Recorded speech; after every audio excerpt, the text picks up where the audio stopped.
La fe es una de las virtudes teologales que junto con la esperanza y la caridad nos relacionan con Dios. Por la fe creemos en Dios y creemos lo que Dios ha revelado.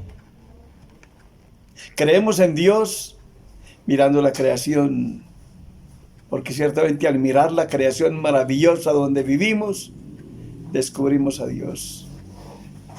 Es lo que San Pablo les decía a los romanos: ustedes no tienen excusa al no creer en Dios, porque a Dios lo debían haber conocido, ya que en la creación visible se descubre a Dios y se descubren sus perfecciones divinas. Pero Dios no se ha contentado con la creación. Ha querido demostrar su interés por el hombre. Y por eso observamos en la Biblia, donde se encuentra la palabra divina, que Dios desde que creó a Adán se hace sentir muy cerca de él. Adán lo sentía en el paraíso terrenal, porque Dios por el paraíso se paseaba y con Adán y Eva hablaba. Por eso conocemos la prueba que le puso Dios a Adán y a Eva. De todos los árboles del jardín pueden comer, pero de este del centro no coman, que si comen morirán. Más tarde observamos que Dios se manifiesta a otro personaje, a Noé, cuando le habla del diluvio universal y le habla de preparar un arca para que él y su familia, con animales de toda especie, se defiendan del diluvio, porque Dios va a castigar la tierra por el pecado. Dios no acepta el pecado, porque Él es santo. Y entonces nos acordamos también de Isaías, cuando oye, al mirar a Dios en un trono majestuoso, oye lo que los ángeles cantan en el cielo: santo, santo, santo es el Señor Dios de los ejércitos. Y se siente perdido o se declara perdido diciendo: ay de mí, estoy perdido. Yo, un hombre pecador, que vivo en un pueblo de pecadores, he visto con mis ojos a Dios. Reconoce, para ver a Dios hay que ser santo. Pero Dios le ofrece la santidad que Isaías no tiene. Y por eso manda un ángel que con un tizón encendido que toma del altar del cielo con unas tenazas, se lo pasa por los labios a Isaías y le dice: mira, esto ha tocado tus labios. Dios ha perdonado tu pecado. Dios nos hace entender que si es necesario ser santo para estar con Él, porque para Él nos creó, Él nos hace santos, porque Él se interesa para llevarnos a su casa. Y oímos aún también cómo Dios se manifiesta a Noé y le presenta el arca de la alianza, el arco iris, que es como la señal del pacto que hace Dios con Noé, de no castigar más al hombre con un diluvio. Lo castigó para acabar con el pecado y empezar de nuevo una creación con gente inocente y buena.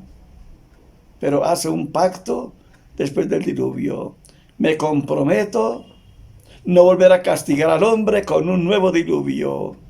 Y pone en el cielo una señal, el arco iris, que todos conocemos porque con frecuencia lo miramos. Y vemos después que Dios se manifiesta a Abraham, a quien le habla y encuentra de inmediato la acogida. Abraham cree en Dios cuando Dios le habla y cree en la palabra divina que le empeña. Y esa fe de Abraham le agrada a Dios. Y por la fe lo bendice. Y por la fe le promete bendecir a todos sus descendientes.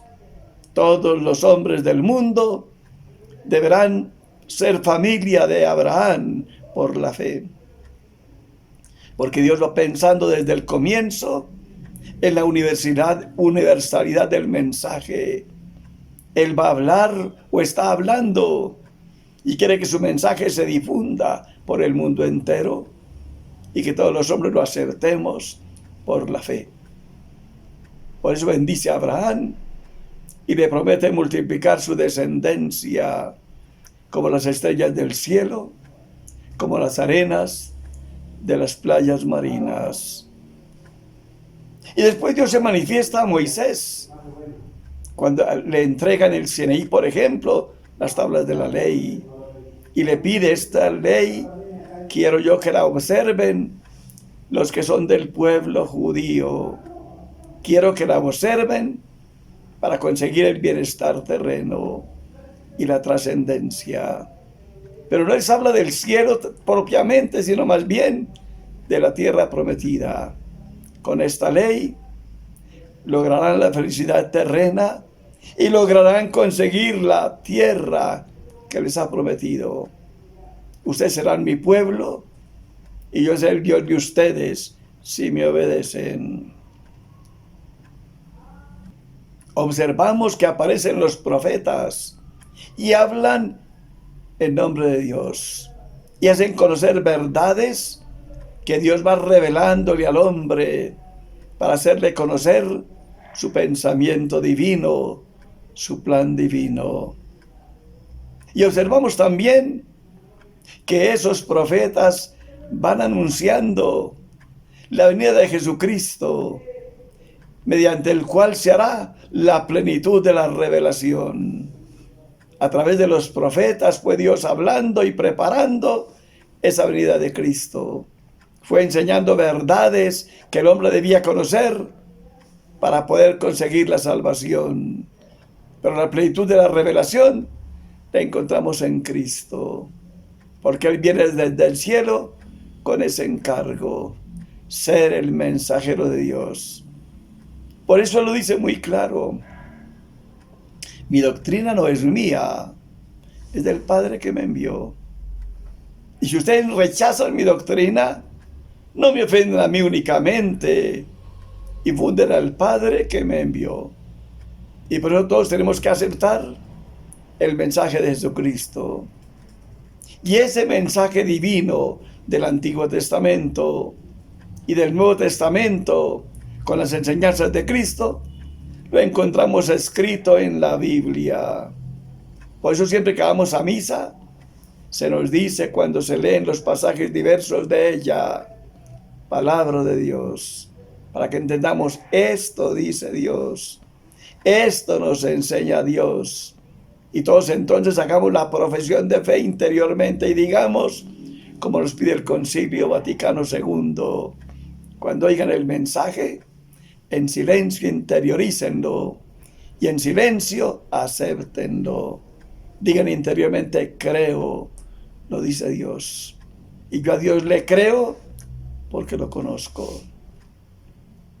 Y cuando oigan el mensaje del Evangelio, la iglesia entonces también dice una frase al terminar la lectura: palabra del Señor. Para que entendamos, esta palabra es de Jesucristo. Y Jesucristo es el Señor, porque es el Hijo de Dios que se hizo hombre y vino para traernos el mensaje del Padre. Y oyendo su palabra tenemos que decir igualmente: lo creo, lo dijo Jesucristo, y eso es verdad. Yo lo conozco. Y Él mismo fue quien dijo: el cielo y la tierra pasarán, mis palabras no pasarán. Porque si lo dice Dios, Dios no se equivoca, Él es sabio. Dios no miente, Él es santo. Dios es capaz, Él es todopoderoso. Por eso yo creo cuando oigo la palabra divina que escucho. Y esa palabra la oigo cuando leo la Biblia, porque en la Biblia está escrita la palabra divina. Pero esa palabra divina no únicamente está en la Biblia. Si leemos el Evangelio de San Juan, ahí encontramos al final del Evangelio que se nos dice muy claro. Muchas otras cosas hizo Jesús que no están escritas en este libro. Y yo pienso que si se escribieran, en el mundo no cabrían los libros. Esas enseñanzas de Cristo que no están escritas han llegado a nosotros mediante la tradición. Pues es importante entender, nosotros tenemos dos fuentes o tres fuentes de revelación: la Sagrada Escritura, la tradición, que es la misma palabra divina que Dios nos ha revelado, pero que no está escrita en la Biblia. Y a veces también, aunque está en la tradición, la encontramos también en la Biblia. Un ejemplo, en la carta a los Corintios, la primera, en el capítulo 11, oímos a San Pablo que nos habla de la Eucaristía y nos dice: yo he recibido una tradición que a mi vez o a la vez viene de Dios. Y eso que yo he oído se lo transmito a ustedes. Que el Señor Jesús, en la última cena, después de comer el Cordero Pascual, tomó pan y lo convirtió en su cuerpo. Y tomó vino y lo cambió en su sangre. Y nos dijo: tengan y coman todos de él, esto es mi cuerpo. Tengan y beban todos de él, esta es mi sangre. Cada vez que hagan esto, háganlo en memoria mía. San Pablo hablaba de una tradición y ya está en la Biblia. Entonces, a veces hay verdades reveladas por Dios que están en la Biblia y también en la tradición. Para que entendamos, si queremos encontrar la palabra divina, tengamos bien claro, en la Biblia la encontramos, también en la tradición. Pero la palabra divina necesita explicación. Y los apóstoles le preguntaron a Cristo al oírlo: Maestro, explíquenos esta parábola. Acuérdense, por ejemplo, cuando habló Cristo de la parábola del sembrador. Salió el sembrador a sembrar, y cuando iba con la semilla, la iba regando. La regó en el camino primero, después la regó entre piedras, después la regó entre maleza, entre matorrales, y después la regó en tierra buena. Y según el terreno, fue el resultado. Y que los apóstoles dijeron: Maestro, nos habló de la semilla, explíquenos la parábola. Y Cristo les explicó. Cuando les habló de la cizaña, también ellos dijeron: Maestro, usted nos ha hablado de la cizaña, explíquenos la parábola. Y Cristo les explicó. Y así en muchos pasajes de la Biblia encontramos que los apóstoles preguntan y Cristo les explica. A los apóstoles les encargó Cristo de difundir el mensaje. Vayan por todo el mundo y enseñen a todos los hombres lo que yo les enseñé a ustedes. Por eso los apóstoles nos comunicaron la palabra divina y nos la comunicaron mediante su magisterio. Enseñando, nos hicieron entender y conocer la palabra divina. Pues es importante recordar esta idea. Si queremos encontrar la palabra divina, la revelación divina, la encontramos en tres lugares: en la Biblia, en la tradición y en el magisterio de la Iglesia. Y aún acordémonos cuando el problema de Antioquía, cuando se dividieron en Antioquía los cristianos, porque oyendo a San Pablo y a San Bernabé, oyeron decir: la circuncisión no se necesita para la salvación. Pero cuando llegaron de Judea unos judíos que habían oído el mensaje y lo comunicaron, dijeron: la circuncisión es indispensable. Si no se circuncidan, no pueden conseguir la salvación. Y los de Antioquía se dividieron y estaban sin saber qué hacer. ¿Cuál es la verdad? ¿Hay que circuncidarse o no hay que circuncidarse? Y estaban divididos. Y fue el magisterio, Fue San Pedro con Santiago y con San Juan, los pilares de la iglesia, y con los presbíteros, los que se reunieron en Jerusalén y tomaron decisiones para enseñar. Ustedes están divididos en Antioquía por culpa de unos de aquí que fueron allá sin encargo nuestro y los han desorientado.